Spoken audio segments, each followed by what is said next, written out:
Olá, boa noite.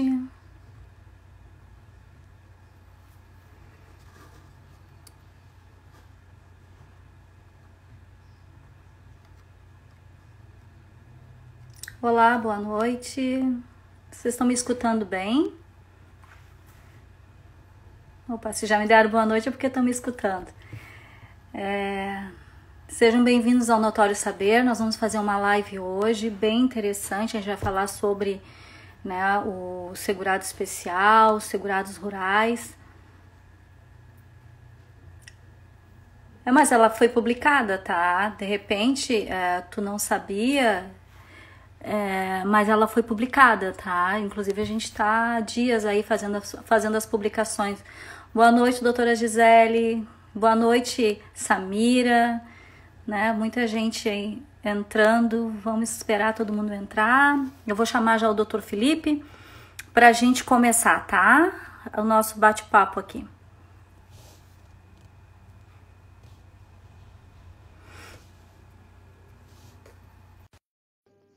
Vamos aguardar um pouquinho, o doutor Felipe está entrando. Olá! Olá, boa noite. Tudo Boa bem? noite! Está me escutando bem, doutor? Tô bem, ouvindo muito bem. Tá É? saindo aí? Tá ouvindo bem? Eu não estou ouvindo muito bem. Deixa eu ver se é comigo aqui. Vamos ver se agora vai. Acho que O estava pessoal tá desligado. ouvindo bem? É, estranho. Bom, mas então não tem eco, não tem nada, né? Isso que Nada, importa. graças a Deus. Doutor Felipe, é um prazer estar aqui com um colega, né? A gente vai estar falando sobre esse assunto que eu acho muito interessante, né? A gente vai estar tentar fazer uma live bem prática para os advogados, para quem não conhece, né, o benefício em si. Então, eu acho que é isso, né, doutora? A gente tem que tentar estar levando a praticidade, né, para os colegas entenderem, né, o que é o benefício. Mas antes da gente começar, né, a falar sobre o assunto específico, eu quero me apresentar para quem não me conhece. Meu nome é Sandra Zindules, eu sou professora aqui no Notório Saber, também sou advogada, especialista na área previdenciária. Sou representante do IAPE aqui em Florianópolis, em São José. E vou apresentar o meu colega, o Dr. Felipe também. O Dr. Felipe é também especialista na área previdenciária, palestrante, professor, também representante do IAPE lá em Joaçaba. Então é um prazer ter o colega aqui, né, para a gente estar conversando sobre essa temática. E, na minha opinião, doutor Felipe, na realidade o tema escolhido foi este pela dificuldade, né, do advogado previdenciarista, os recém-chegados ou aqueles que não atuam muito na área, em relação às provas, né? Quais provas são cabíveis, o porquê da dificuldade, muitas vezes, essas pessoas que trabalham no campo, né? Que a gente fala do rural, mas a gente sabe que existem vários segurados, né? Rural, não só o segurado especial, né? A gente pode estar falando aí do empregado, a gente pode estar falando do avulso, do contribuinte individual, né? Então a gente tem o boia fria também, que é equiparado ao segurado especial. Então a gente pode estar falando de várias espécies de segurados rurais, né? Então, doutor Felipe, eu vejo que o advogado previdenciarista ele tem essa dificuldade. Por quê? Porque o cliente não dá, às vezes, muito subsídio, né? Para que o advogado possa estar postulando, tanto administrativamente, a gente vai falar muito do processo administrativo aqui, porque a gente tem que começar a aprender a trabalhar com o processo administrativo. Porque, além do processo administrativo nos ajudar a instruir um processo judicial futuro, caso a gente não tenha êxito num processo administrativo, a gente pode ter o nosso pleito deferido no processo administrativo. Então, é muito interessante. O doutor Felipe aí é expert nessa área rural. Ele vai estar aqui abrilhantando a nossa noite e nós vamos estar conversando também. Gente, se vocês quiserem tirar dúvidas, inclusive ali no próprio Instagram tem um sinalzinho de exclamação ali. ali vocês podem colocar as dúvidas, porque muitas vezes, como as dúvidas vão passando, vão rolando, as conversas vão passando, vão rolando, a gente não consegue acompanhar os questionamentos, tá? Doutor Felipe, seja muito bem-vindo ao Notório Saber, a palavra é sua. Vou dar uma tossidinha para começar. Tá frio aqui, tudo bem, doutora? Tá bem frio aqui no meio oeste, aí também, né? Que loucura a gente está passando em Santa Catarina. Eu queria agradecer o convite. É uma honra estar aqui contigo. A gente sempre troca muita ideia, né? A gente conversa muito sobre vários assuntos e é muito legal isso na advocacia. Eu gosto de conversar, de trocar ideia, de aprender, porque a gente sempre absorve alguma coisa, né? E realmente, eu vou falar bem a verdade, assim, o processo administrativo, ele é bem desprezado pela advocacia, é a impressão que eu tenho.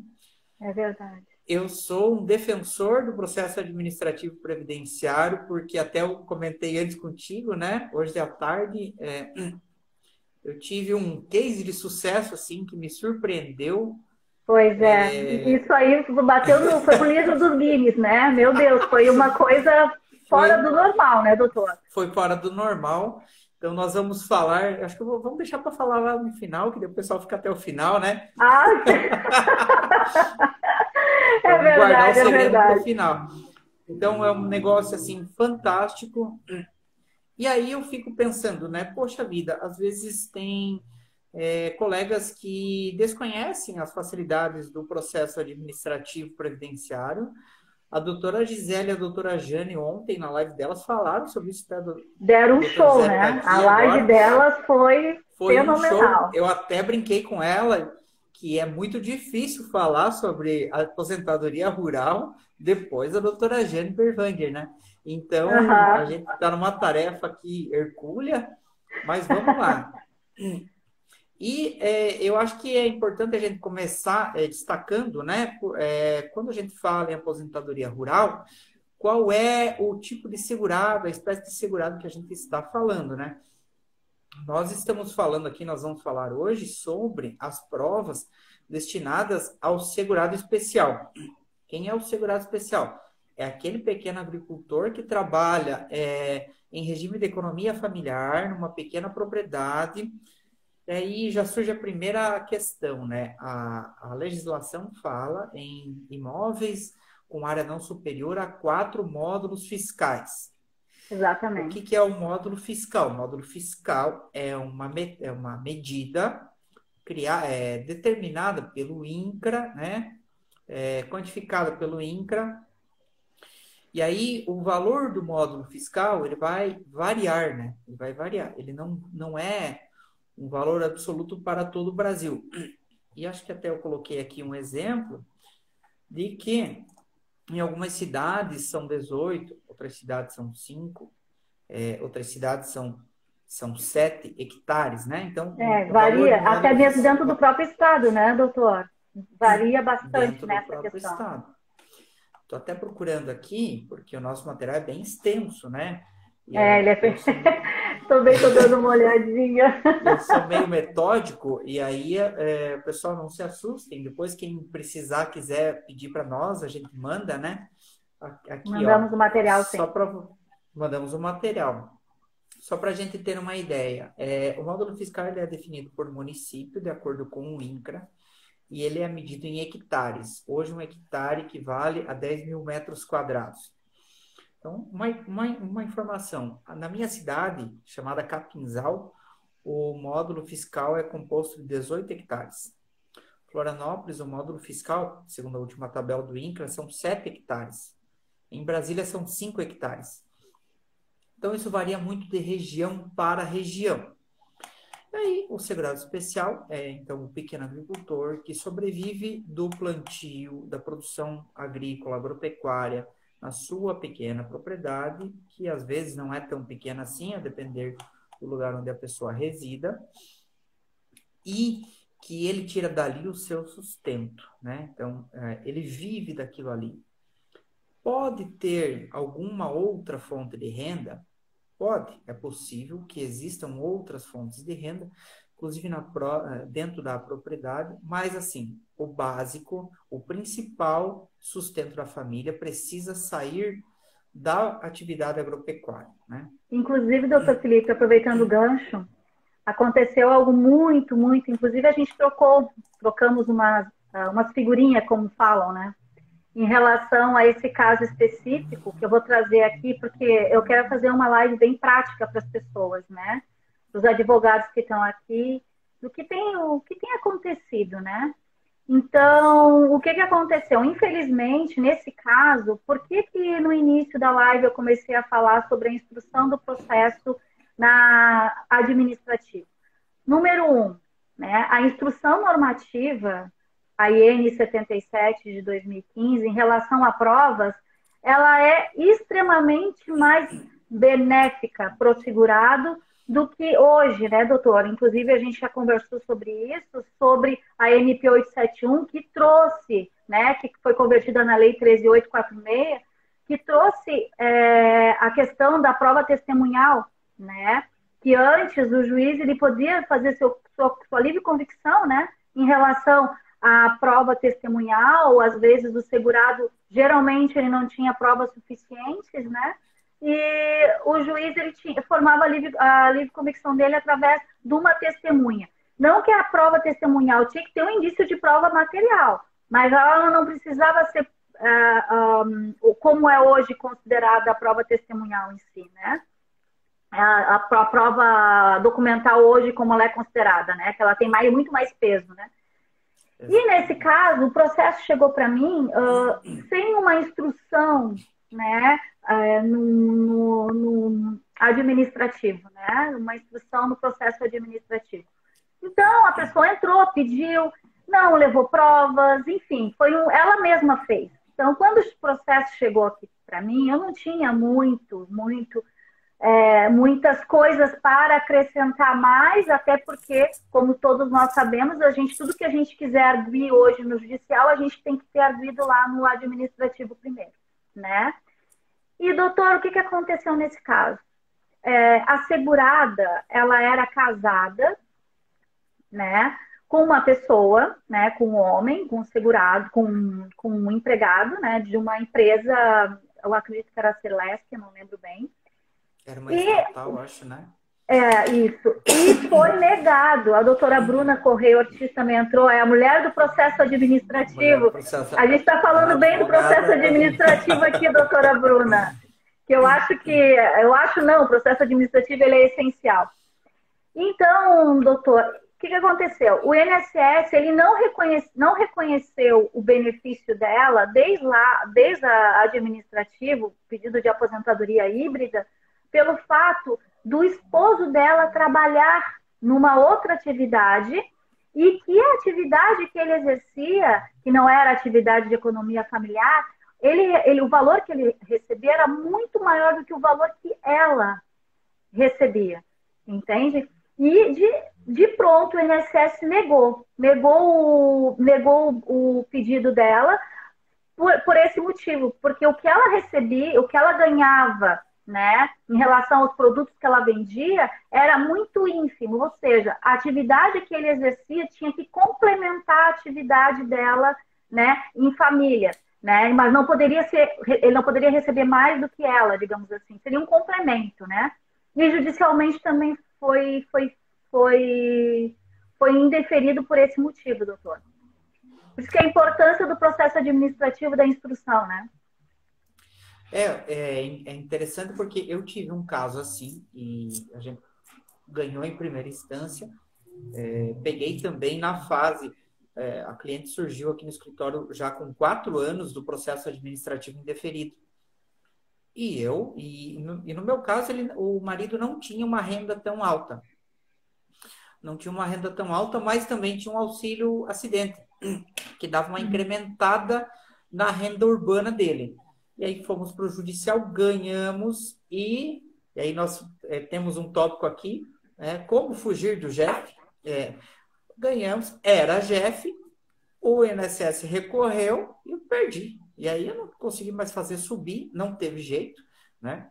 E aí a gente vai aprendendo. E depois eu não me frustrei tanto porque um colega lá da cidade onde a cliente morava, né, disse assim, olha, se você ganhasse a aposentadoria rural daquela cidadã, eu ia te dar metade do meu escritório. Porque ela nunca foi agricultora. Eu não sabia, porque é de outra cidade. E aí eu disse, cara, sério? E aí, assim, eu, né, fiquei frustrado quando eu perdi o processo no recurso. Mas depois até me deu uma aliviada, assim, na mente, sabe? Na consciência. Eu tinha feito tudo que eu podia e, infelizmente, as informações tinham sido me repassadas pela metade, né? A cliente acabou não contando a verdade para mim. E aí Infelizmente. vem um ponto legal, porque assim, você tem que fazer, o advogado, você advogado, precisa fazer uma boa entrevista para começar a produzir as provas. Então, por exemplo, a autodeclaração rural, né? Foi um instrumento inaugurado com a MP 871, convertida na 13846. Faça a autodeclaração rural para o seu cliente, não deixe ele fazer sozinho, né? Você vai perder, você vai investir, na verdade, um tempo aí, 1 hora e 15, mais ou menos, mas você tem dois pontos positivos. Você vai ter o documento do jeito que você precisa, porque às vezes o cliente vai esquecer. Você vai adquirir, você vai ganhar um pouco da confiança com o cliente, porque você vai estabelecendo um vínculo de confiança, um vínculo afetivo.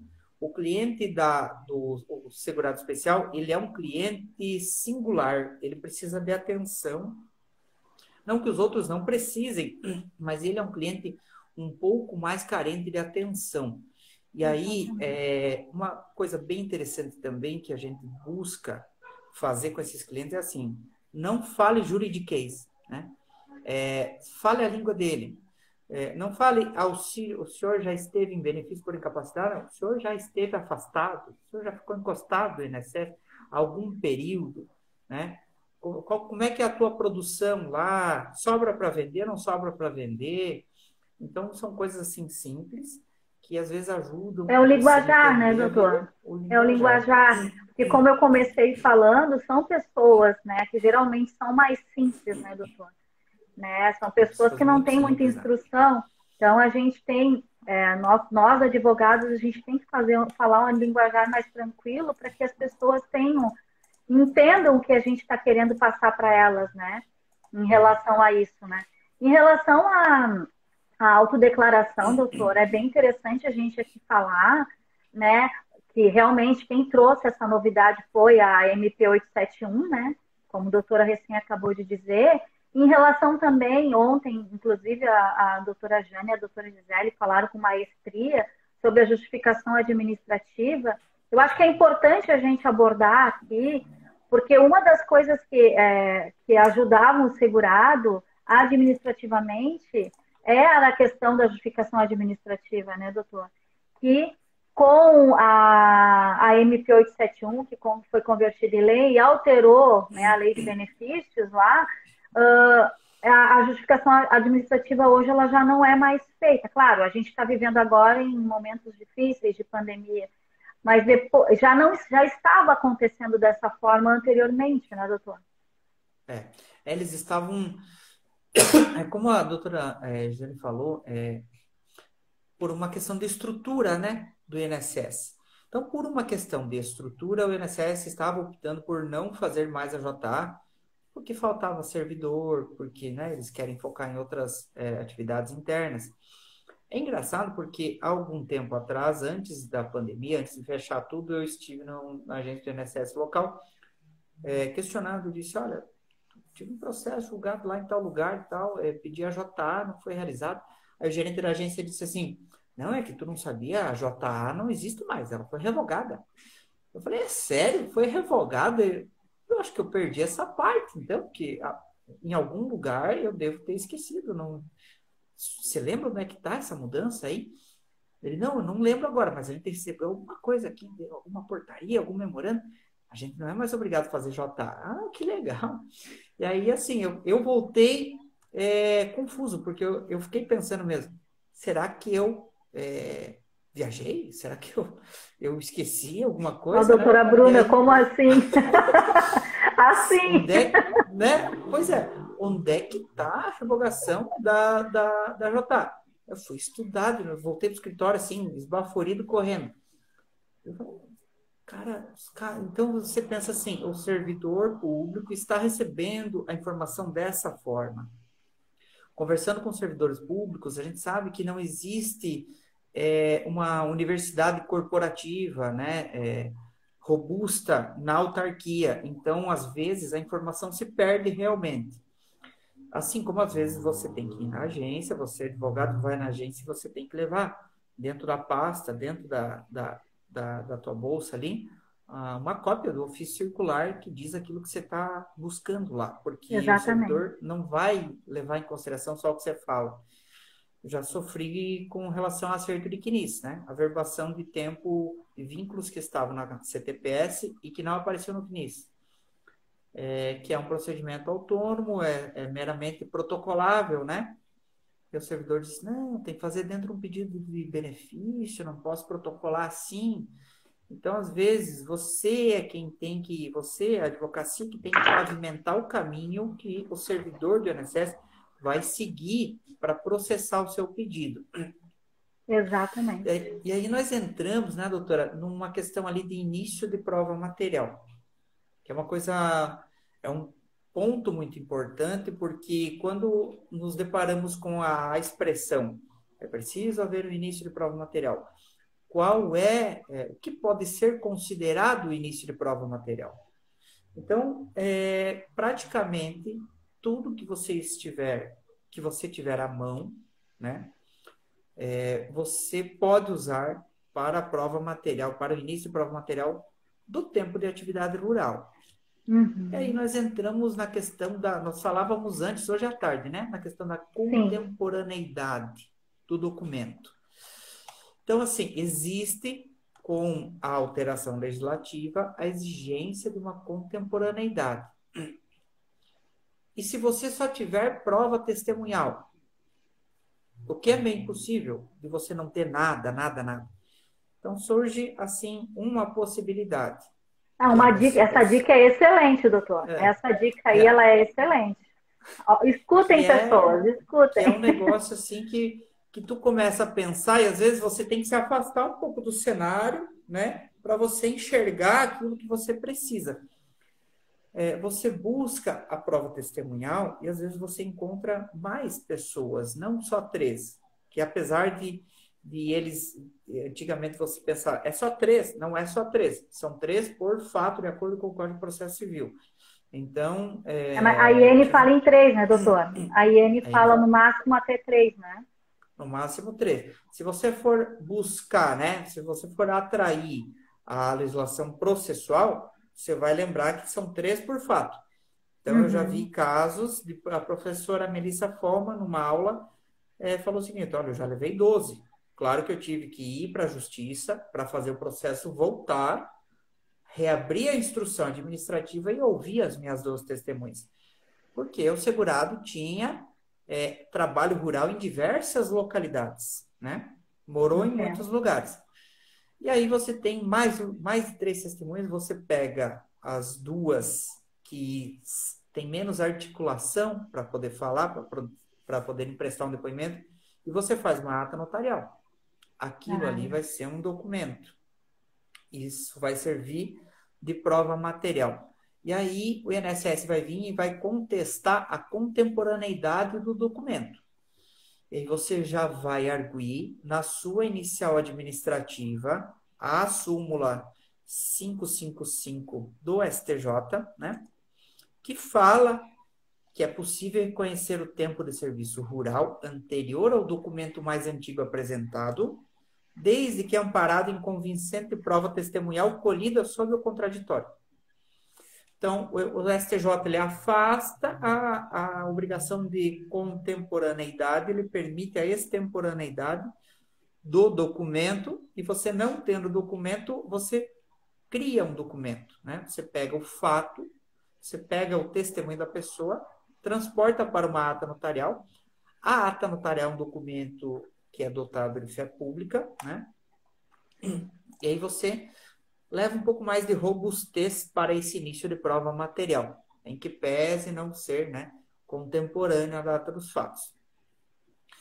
Mas aí você tem alguns temas representativos, né, da TNU. Então, por exemplo, no caso da aposentadoria por idade rural, certidão de casamento, vale como início de prova material, e a própria TNU, nesse caso, afasta a obrigação de contemporaneidade. Então, fala, ainda que extemporânea. Então, às vezes, a certidão de casamento não é da data que o casal efetivamente morava, não é anterior, né, à residência do casal naquela localidade, mas ela prova que eles eram agricultores e que o casamento se deu numa localidade contígua, né, anexa. E aí o tema representativo 3 da TNU fala que no caso da aposentadoria por idade rural é dispensável a existência de prova documental contemporânea, podendo ser estendida a outros períodos através de prova testemunhal robusta. Então, o meio de prova, ele pode ser flexibilizado, mas lógico, o advogado vai ter que fazer isso de uma forma bem encaixadinha dentro do pedido administrativo. Então, E assim, como eu falei, o pedido administrativo, né, eu já fiz, né, inclusive a gente trocou uma ideia de um outro processo também, que ela era uma aposentadoria híbrida, a gente conseguiu ter êxito naquela ação.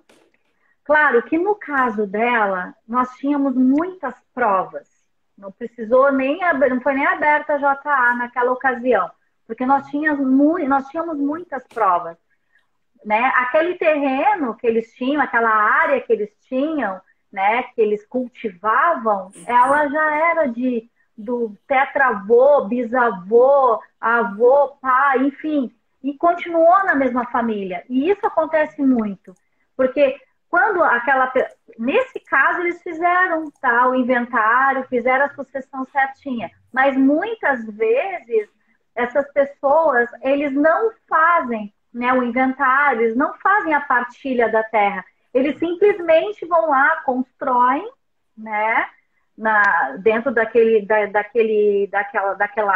espaço e não fazem a partilha devida, né? E depois, como é que você consegue comprovar, né? No caso que nós conseguimos, nós tínhamos todos os registros, né, da terra, nós tínhamos também notas fiscais, nós tínhamos da pessoa, né, no caso era o pai dela, da filha, nós tínhamos dela certidão da escola onde ela estudou, histórico escolar, a gente juntou declarações de testemunhas. Outra prova também, que hoje eu achei simplesmente fantástica, foi a prova de vídeo, né, que até foi comentado. Eu achei, assim, fantástica essa prova, né, que a gente pode fazer, nós, advogados, ou até mesmo o segurado, né, em loco. Né? Já que a JA não está sendo realizada, é uma portaria, doutor. É uma portaria, inclusive, a questão da JA, mas é aquilo, como foi falado. O Código de Processo Civil está lá, a prova testemunhal, o código não mudou, né? A própria IN também traz a possibilidade da JA, né? Uma portaria, ela não pode ser maior, né, do que uma lei, né? Inclusive a própria instrução normativa. Então, ali quando a gente fala nas questões de provas, o legal da questão rural é porque são todas as provas possíveis, né, que comprovem que aquela pessoa exerceu aquela atividade. Então, eu posso fazer uma gravação de vídeo. A gente está na era, né, do vídeo, virtual, né? Das sessões virtuais, das audiências virtuais. Então, eu acho que é uma questão que a gente pode estar levando fotografia, por que não, né? Demonstrando lá até a questão da terra, mostrando a atividade que a pessoa exerce. Por exemplo, a pessoa vende lá, planta banana e vende uma parte para tirar alguma rentabilidade. Enfim, são provas que eu acho que são muito... são provas novas, a gente tem que fazer essa... Nós, como advogados, a gente tem que ousar, né? Usa. Tá sempre levando Essa é a coisas palavra. diferentes, coisas novas, para que a gente possa ter a doutora Gisele falando, a criatividade na prova, exatamente, Criatividade na criatividade na prova. prova. Inclusive, hoje a gente estava conversando exatamente sobre isso. E eu achei fantástica essa questão mesmo, da gente poder estar levando um vídeo, né, mostrando o labor do segurado, poder estar levando fotografias, né, para poder demonstrar que aquele segurado efetua aquela atividade. E como foi falado, se o juiz duvidar, que ele, né, Que instrua. vá até o local ou mande alguém até o local para conferir se o É. segurado de fato exerce aquela Verificação função. logo. Vai em loco, Aham. exatamente, exatamente, É doutora. engraçado porque a gente tem a impressão de que a pirâmide de Kelsen do INSS sempre está invertida, né? Então, É verdade. é assim, eu vou tentar dramatizar. Aqui em cima, povo, está, irmãos e irmãs, está as portarias, memorandos Exatamente, circulares, né? exatamente. Ofícios circulares. Aqui em cima está a legislação, não é nem legislação, né? As normativas. São as normas infralegais. E aí embaixo, lá na base, vai estar a Constituição Federal. Né? Um pouquinho acima vai estar o Código de Processo, né? Etc., as legislações federais. Mas em cima, no topo, né, são é o infralegal, né? São as normativas. E aí é engraçado, porque não existe, né, esse negócio de você revogar uma JA por portaria. A gente fica até meio. Eu fico um pouco triste porque, assim, você espera que o servidor saiba mais do que você, porque é ele que vai processar, né, o seu pedido. Não é o que acontece na maioria das vezes. Claro que existem exceções, a gente não pode generalizar. Eu conheço servidores Claro, da autarquia, assim, fantásticos, que a gente para escutar, porque, né, dão aula e a gente absorve tudo que pode. Mas o advogado tem que ter criatividade, tem que ser ousado e o advogado tem que criar jurisprudência. Então, seja administrativa, seja judicial, né, seja tanto numa fase quanto na outra, é você que tem que provocar as decisões para que você possa buscar a interpretação da lei que mais favorece o seu cliente. E no caso do cliente, o segurado especial é um dos segurados que mais precisa da proteção previdenciária, da Seguridade Social, no momento, inclusive, né? Tendo em vista tudo que acontece. Ele tem diversas características que a gente precisa, assim, observar com atenção. Você falou, a doutora falou que existem casos em que não é feita partilha, é muito comum. Aqui na minha região é muito comum o patriarca da família manter o imóvel no seu registro, com o registro em seu nome durante a vida inteira. Filhos, por exemplo, que têm 65, 67 anos e que o pai tem 90, mas o pai ainda é o dono da terra. Não é feita partilha, né? E como é que você vai provar? Documentos em nome de membros do núcleo familiar devem servir para todos. Isso aconteceu na aposentadoria do meu pai. Ele tinha um tempo rural para averbar. Todos os irmãos dele mais velhos tinham conseguido a averbação desse tempo rural, sem problema nenhum. E para ele, não. Para ele, o meu avô tinha um documento público em que ele constava assim como qualificado como agricultor e incorporador imobiliário. Eu vou fazer algumas coisas nesse sentido também, porque na época o imóvel era rural, a cidade foi avançando. E aí isso também acontece muito nas cidades pequenas, que é assim, quando o avô tinha a terra, ele era rural. Né? Então, quando a pessoa trabalhou na infância, no imóvel rural, aquilo lá era rural. Era no meio do mato. A cidade foi crescendo e atingiu, o perímetro urbano atingiu aquela localidade. Mas isso não descaracteriza o uso do imóvel para fins rurais. Né? Então é preciso observar muito isso. Se puder, tire fotos. Se puder, entre na plantação, entre na lavoura da pessoa. vá até a estrebaria, tire fotos, grave um vídeo da mulher tirando leite da vaquinha, né? Da sua cliente tirando leite da vaquinha. Isso vai facilitar o seu meio de prova, porque você vai desenhar para o juiz, vai desenhar para o servidor que vai apreciar aquele processo, que efetivamente a família sobrevive do meio rural. Exatamente. O fato de alguém ter uma atividade urbana não descaracteriza a atividade rural dos demais membros da família. E aí é engraçado porque eu tive um caso que era assim, um É imóvel parecido com o rural. caso que eu falei anteriormente. É, é, Doutor, não bem cortando colegas bem rapidinho. Deixa eu ver aqui quem foi a pessoa que perguntou. Foi repetitivo. a Maria Brandão. Maria, qual é a portaria? A portaria, na realidade, foi um ofício, foi uma circular, o número dela é 46, tá? Tá? Que ela, na realidade, ela diz que não vai ser feita mais a oitiva, né, de testemunha, porque a JA geralmente era para esse fim, né? A oitiva de testemunha. Então, ela limitou a oitiva de testemunha, ela limitou, na realidade, não se faz mais no INSS, que foi o que o doutor Felipe falou no início, a oitiva de testemunha em razão dessa circular, tá?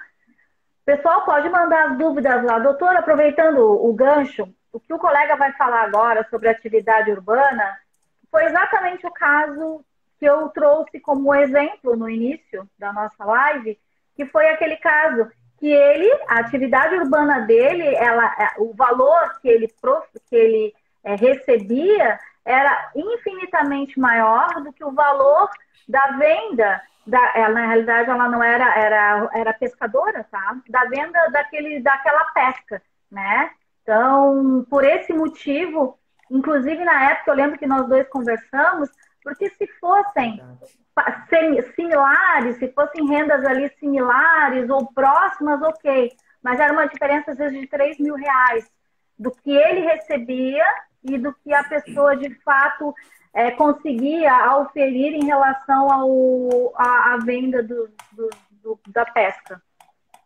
Desculpa, doutor. Só respondi porque senão vai passando, a gente esquece. É muito bom, porque era o caso da pescadora. Eu não lembrava que era essa atividade. Eu lembro que a gente conversou. E a renda do marido era muito grande, né? Assim, não era grande, mas dava para viver mais ou menos bem. Só que comparado com a venda, né? Da produção, acaba sendo muito grande, né? Na comparação. E aí a gente tem uma seguinte questão, que é interessante entrar. Se a pessoa não tiver venda, ela ainda é segurada especial, né? Ela ainda é pequena agricultora? Sim, né? A resposta para essa pergunta é sim. Por quê? Porque, na verdade, a questão da venda, ela vai ser fundamental para a tipificação, para o enquadramento da pessoa, aí não na lei de benefícios, mas na lei de custeio, que é a lei lá a 8.212. Então, o que a gente tem, a gente precisa ter em mente, que não necessariamente você precisa vender a produção para ser considerado um segurado especial.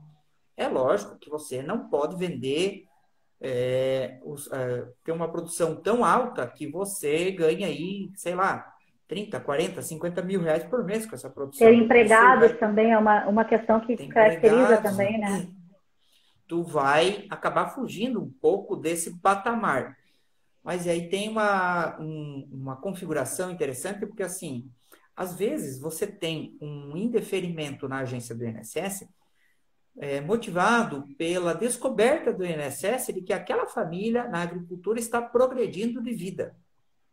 Ou seja, eles têm um carro novo na garagem, então eles não são pequenos agricultores. Mas espera lá, o objetivo, né, do trabalho como elemento da dignidade da pessoa humana, o objetivo da agricultura como um dos pilares, inclusive, da economia brasileira, não é justamente promover o desenvolvimento socioeconômico do meio em que a gente vive? Então, eu tenho que ficar a vida inteira andando de Fusca 69. Eu não posso comprar um carro novo. Eu não posso ter uma TV a cabo, né? Se a minha localidade permitir. Eu não posso pagar a faculdade para o meu filho. porque eu vou ter que ficar a vida inteira sendo miserável na agricultura. Não. A legislação permite, né, que, inclusive, ela trabalha para isso, para que você, segurado especial, tenha um desenvolvimento socioeconômico e promova isso no meio em que você vive e para que você possa melhorar a vida. Então, seus clientes, quando eles tiverem posses, é preciso você dar uma investigada. Sim, isso por si só não vai afastar a condição de segurado especial daquela família. Ah, mas alguém que mora lá e trabalha na cidade ganha muito bem. Tá, beleza, mas qual é o nível de colaboração que esse filho, tendo se formado em engenharia, é engenheiro, mas optou por ainda residir, né, no interior, junto com os pais, ganha seus 6 ou 7 ou 8 mil reais, mas assim, a família toda, às vezes, acaba vivendo também desse salário. Ele ajuda em casa e ele guarda um pouco para, né, progredir na vida pessoal dele, na vida particular dele. Então, vocês, advogados e advogadas, têm que dar uma olhada nisso, pesquisar bastante, A entrevista, né? investigar. A entrevista Entrevista, é né? fundamental, Eu né? sempre digo, doutor, no curso que eu ministrei no notório, eu falei sobre planejamento previdenciário, sobre regra de transição, e eu li o livro da doutora Melissa Coleman, que fala sobre atendimento, né? O atendimento previdenciário. E uma das coisas que ela traz no livro é essa entrevista. Seja a área que você é advogado atuar, né? Tem pessoas que... Eu, por exemplo, atuo muito na aposentadoria especial, né? Agentes nocivos, faço bastante mesmo essa área. Então, a minha ficha de entrevista com o meu cliente, ela é uma ficha mais direcionada. E o legal da ficha é que você vai aprimorando ela, você muda, né? Conforme muda a legislação, você vai mudando a sua ficha de entrevista para que ela fique mais redondinha. Exatamente para isso. Quando a gente atende uma pessoa que ela é rural, um segurado especial, mais especificadamente, primeiro, tem que ter uma entrevista, tem que ser uma entrevista bem longa, porque são muitos detalhes, muitos detalhes. Olha, o A doutor aqui própria trouxe um detalhe. autodeclaração, né? Hum? A própria autodeclaração ficou extensa, né? Extensa pra caramba, assim. Perto da certidão sindical, que existia uma vez, a Exatamente. autodeclaração ficou Que foi uma das impossível para o segurado modificações, especial, né? né? Preencher Foi uma em das casa. Ele não tem modificações. condições. Uma coisa que eu queria aproveitar aqui o ensejo, doutor, que todo mundo pergunta, que eu até fiz um apontamento, né? E já que eu ia estar falando com um colega hoje, tendo a oportunidade, né? Eu queria lhe fazer uma pergunta em relação às pessoas que são seguradas especiais, tá? Só que elas permanecem, né? Depois de 1991, como é que ficou a questão da contribuição, né? Porque segundo, né, o que traz a legislação, a pessoa teria que contribuir ou a pessoa não contribui a partir de 91? Essa pergunta é muito recorrente para mim, né? Porque anteriormente não, e depois, após a contribuição, como é que fica? É importante, esse tema gera muita dúvida, na verdade. Volta e meia a gente Muita. tem que voltar a estudar. Então, existe que assim, a contribuição, ela é aliada, ela é vinculada à venda, né? Então, por exemplo, o segurado especial, para ele contribuir, ele tem que ter reconhecida, tem que ter declarado a venda. Então, a venda, ela é um fato gerador do custeio, né? Ela vai se enquadrar lá na lei de custeio. Então, por exemplo, a partir de 1º de novembro de 1991, a lei de custeio impôs ao segurado especial uma contribuição previdenciária que vai incidir sobre a venda da sua produção. Então, o que a gente temos que ter em mente? Será obrigado a recolher contribuição quando, exatamente, é o que a doutora falou, a partir de novembro de 91, e quando ele for usar esse tempo, né, para fins de aposentadoria que não a aposentadoria por idade rural. Porque a lei de benefícios, ela prevê, segundo o artigo 195, parágrafo 8º, acho que é da Constituição Federal, e Da daí na Constituição lei de Federal. benefícios também prevê isso, que será garantido ao segurado especial aposentadoria de um salário, não importa, de um salário mínimo, desde que comprovados os requisitos de idade e o trabalho rural durante o período de carência. Né? Então, se ele for pegar esse tempo e levar para outro benefício, como, por exemplo, a aposentadoria por idade híbrida, que até foi tema da live de ontem, né, da doutora Gisele e da doutora Jane, aí sim, e aí ele vai ter que pagar, vai ter que recolher essa indenização. Mas se o segurado for se manter em atividade rural, ele acaba não sendo obrigado a recolher porque ele não precisa. Ele vai ter a garantia constitucional de um benefício a partir do momento que implementar a idade. E na live de ontem teve um detalhe, né, que foi questionado, inclusive, a diferenciação que se faz na aposentadoria por idade híbrida, entre o segurado que volta à atividade rural e aí se aposenta pelo rural, né? Tema Somando 1007, os dois né? períodos, né? E o aposentado e o segurado que ele trabalhou no rural e agora ele está pedindo uma aposentadoria por idade híbrida. Então, daí, esse é obrigado a recolher. Aí o rural que veio por urbano e voltou para o rural, daí não é obrigado a recolher. Então, é umas coisas que às vezes a gente não entende como é que é feito esse julgamento. E ontem foi brilhantemente explanado, então nem cabe a nós aqui repetir isso aí, mas a gente acaba não entendendo como que acontece. Né?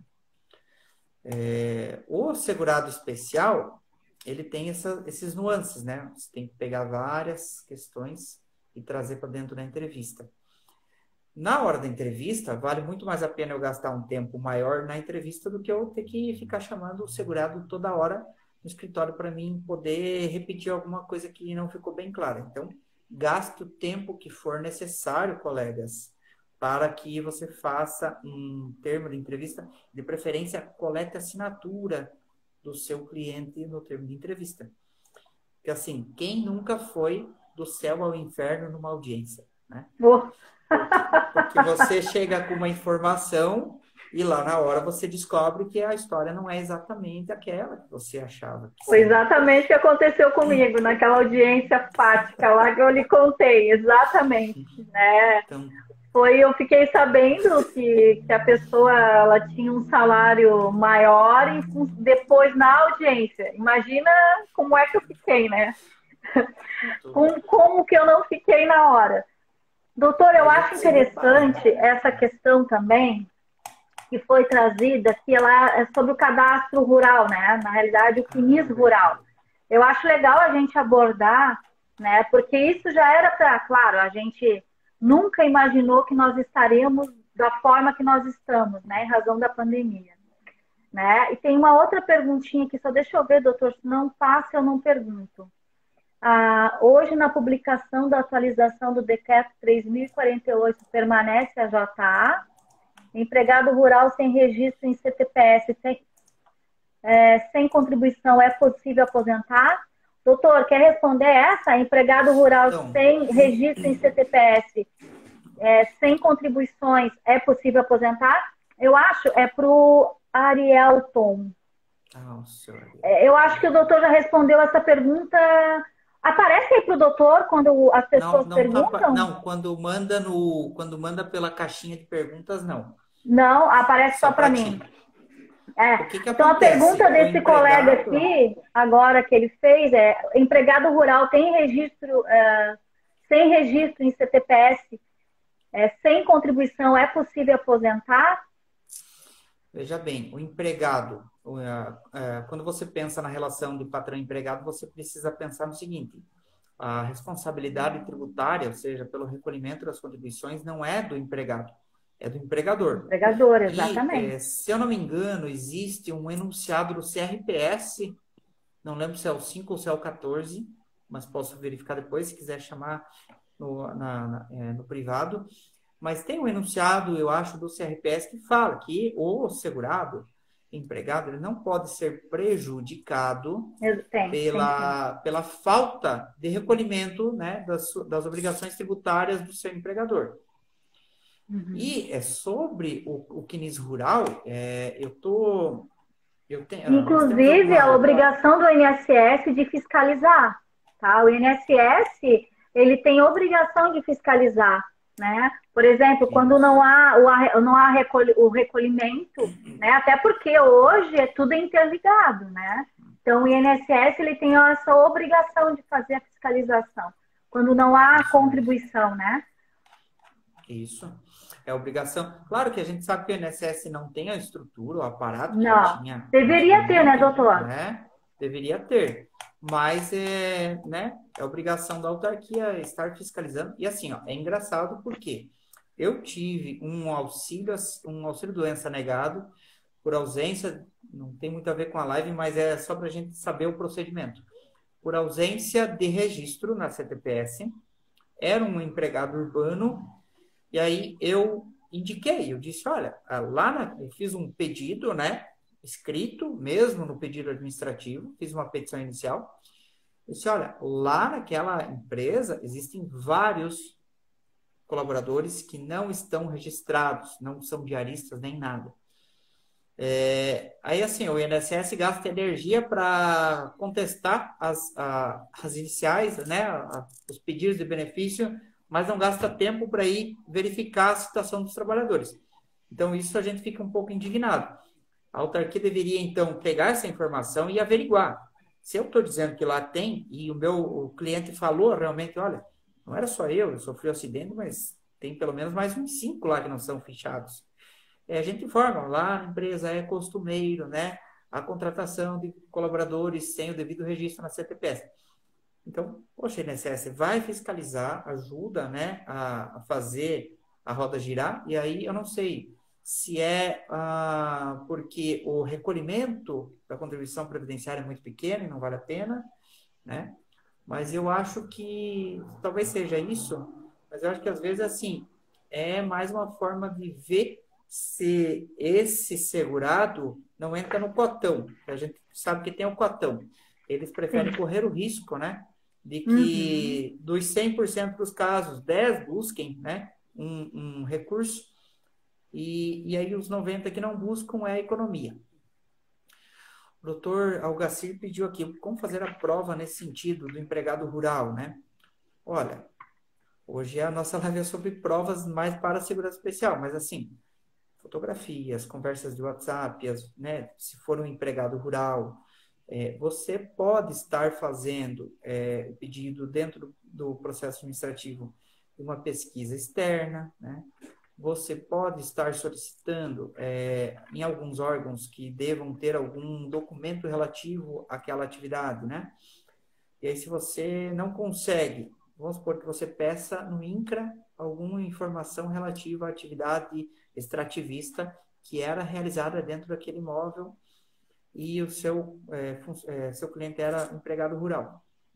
O INCRA não te fornecendo, você joga esse ônus da prova para o INSS. Então, você já pediu e não conseguiu, é o Lá INSS que também. tem que buscar através da pesquisa externa, que são alguns elementos, né, doutora, que a gente usa muito no processo administrativo, né? A pesquisa externa, a JA, como foi falado, o ofício circular 46. A doutora Jane falou ontem, é uma mãe para o segurado especial. Por quê? Vamos pegar lá o item 6.1 do ofício circular 46 e vamos entender ele racionalmente.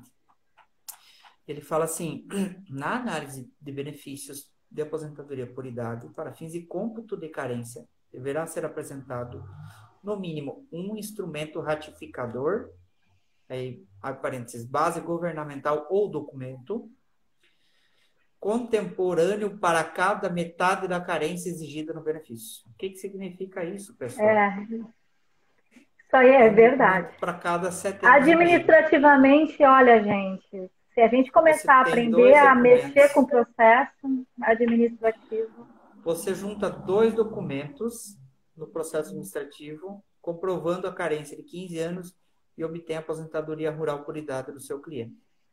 Claro que se você tiver muitos documentos, você vai fazer uma seleção, você vai buscar fazer uma ordem cronológica, busque na sua inicial colocar sobre o formato de planilha. Esse documento é relativo ao período tal a tal. Esse documento é relativo ao período tal a tal, né? A prova da idade encontra-se na carteira de identidade do segurado, né? E aí você consegue, como eu tinha falado que ia deixar mais ou menos para o final, eu fiz uma peça assim, há um mês e pouco atrás, eu acho. Sei que eu protocolei logo depois que voltou, a gente pôde voltar a atender, porque faltava a autodeclaração do segurado. E aí eu fiz a autodeclaração, tendo já analisado todos os documentos rurais que ele tinha me trazido. Era um cliente tão especial, assim, que eu nunca tinha visto. Ele tinha vários diplomas de cursinhos técnicos, não é curso técnico, mas eram cursinhos que ele tinha feito, assim, de instalações elétricas rurais, sabe? Hidráulica instaladora rural. Então, ele é um senhorzinho que a vida inteira ele estudou coisas, assim, voltadas para a lide do campo, né? Para ele melhorar a propriedade dele. Ele me trouxe, a gente juntou tudo isso, organizou em ordem cronológica, utilizou a nomenclatura que o INSS orienta a seguir. Então, se não me engano, é o CPF do segurado, o primeiro nome, underline, terceiros, originais, simples ou terceiros. São 3 diferenciações de documentos na hora de você juntar no INSS digital. E na petição inicial, eu fiz a planilha. Uma planilhazinha bem simples, pequena, com umas 8, 10 linhas, com cada documento e na coluna ao lado o período a que se relacionava aquele documento. Qual era a prova que aquele documento estava fazendo. Eu protocolei esse pedido na terça-feira de manhã, às 10 e pouco, mais ou menos. E na quinta-feira de manhã, enquanto eu estava tomando café, eu sou meio workaholic, então eu já acordo e abro o celular e vejo os e-mails, as coisas. E eu estava tomando café em casa, eu abri o e-mail e eu fui surpreendido com a concessão do benefício, que tinha sido analisado essa aí bateu o recorde. Então foi, acho que umas 42 horas, né, de análise e concedeu o benefício. Eu fiquei até assustado de chamar o cliente aqui naquela quinta-feira, porque eu pensei assim, ele não vai acreditar que ele já está aposentado. Eu chamei ele na outra semana. E aí ele disse assim, mas como é que... né? Eu disse, segredo, né? Eu não vou falar o nome dele aqui, eu falei, segredo. Não, eu não posso contar o segredo, mas assim, a mágica foi feita. Então, o senhor já está aposentado, vai demorar um pouquinho para receber. E assim, um cliente que sai dessa forma do seu escritório, talvez não traga 10, mas vai trazer pelo menos mais uns 2 ou 3 ou 5 clientes ao longo da vida, né? Por isso a importância da gente... Doutor, faltam 1 minuto e 51. Por isso que, de novo, tempo, né? Passa muito rápido. E é uma temática que ela é tão importante e ela tem tantos viés, tantos detalhes que a gente tem que estar apontando que não dá tempo para a gente estar abordando tudo. Mas, assim, de novo, o processo administrativo, eu sempre vou falar, né, sobre essa questão aí, uma prova em 48 horas, não é menos? 48, 24? 48. Vamos jogar 48 horas, porque o e-mail veio, era 7 e pouco. Mas foi analisado no dia anterior. Então, acho que deu umas 36 horas, mais ou menos. Então, 36 horas foi deferido um benefício. Por isso que é importante a gente aprender a instruir bem o processo administrativo, né? Gente, a gente vai ter que encerrar, falta 53 minutos para terminar a nossa live. Eu quero agradecer muito, muito ao doutor Felipe de estar aqui conosco. O Notório Saber agradece bastante mesmo a sua presença, o seu aceite aqui conosco, né? Tá entrando um monte, a doutora Marete, da Comissão de Direito Previdenciário.